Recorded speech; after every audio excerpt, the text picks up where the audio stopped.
Hey, so today on Tuesday Tip, wanted to talk to you about smart irrigation controllers. And so you go, wait a minute, smart irrigation controllers? What does that mean? So just wanted to talk to you about that.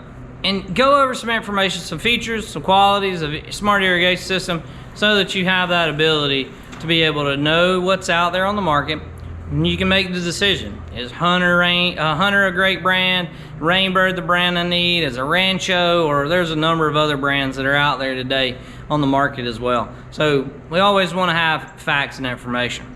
So with a smart controller, you want to have the ability to be able to check and monitor your system. And so have you ever drove down the road and as you're driving down the highway, you look over, it's pouring down rain and an irrigation system is running? Well, that's because they don't have a smart controller, or they don't have a controller that has a rain click on it or a freeze sensor. And so when we think about those particular items and we think about what those features are, today's controllers have the ability, number one, to have a rain click on it. That's the simplest thing that you can do to help effectiveness and efficiency of your irrigation system. And basically what that is a small device that's mounted on your rooftop. It fills up with rain. Once it fills up with rain, it sends an electrical current to the controller, turns the controller off and says, hey, don't run. There's another device called a freeze sensor, and what it basically does is it keeps the temperature. And so once the temperature gets to a certain point, that freeze sensor kicks in and lets the controller know that, hey, it's freezing, don't run. And that keeps from having the irrigation system running in the rain, and that also keeps you from having what we call froze ice or slips on concrete. And so those two items are very inexpensive. You can buy them for both Rainbird, Hunter, Rancho, a couple of other brands that are out there. They're pretty easy to get your hands on. Then you can step up from there into the more sophisticated controllers. There's some controllers out there nowadays that will actually have a weather station. So that weather station is actually mounted on the controller and mounted through the internet. And so you have the ability to set the GPS coordinates of your home, and what it will do is it will basically read the weather. And if the weather says that it's going to be at over a certain amount of prediction of rain, then the weather sensor will turn on and it will keep the controller from running. This has its pros and cons, but it is very sophisticated in the technology that's out there.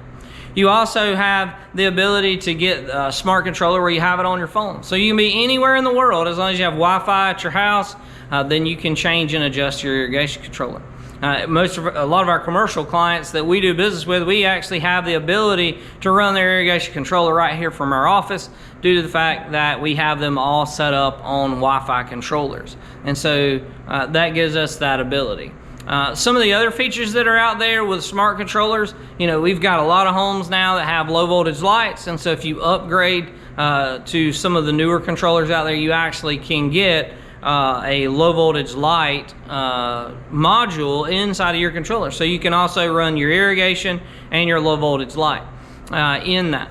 Some of the benefits and the advantages to the smart controller is you can see what your water usage is. So if you say, well, man, we're using a lot of water, or we're not using a lot of water, then the controller can tell you that. The controller, if you have it on your phone, will also give you, if we had a flow sensor on it, which is a device that will tell an exorbitant amount of water flow. Typically this is done on commercial properties, big commercial properties. But when that water flow is odd, it will send you an alert and it says, water flow on zone 5 is too much, and so you can tell that there's a leak. That system will also be able to tell you and shut that zone off if it has a consistent alert in that particular zone. And so there's some really cool technology out there that's coming out around irrigation systems, because as we deal with more and more in Georgia, we don't hear about it a lot, but we don't, and with those EPA restrictions or water restrictions.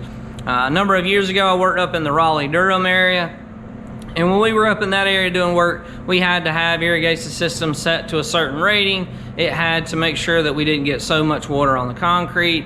And so in areas like that, we need to know what controllers are out there and what can combat some of those issues. So if you have any questions or any issues, particularly about a particular brand, or more detail about our irrigation or about smart irrigation controllers, check out the links below, and we hope this is a helpful Tuesday tip.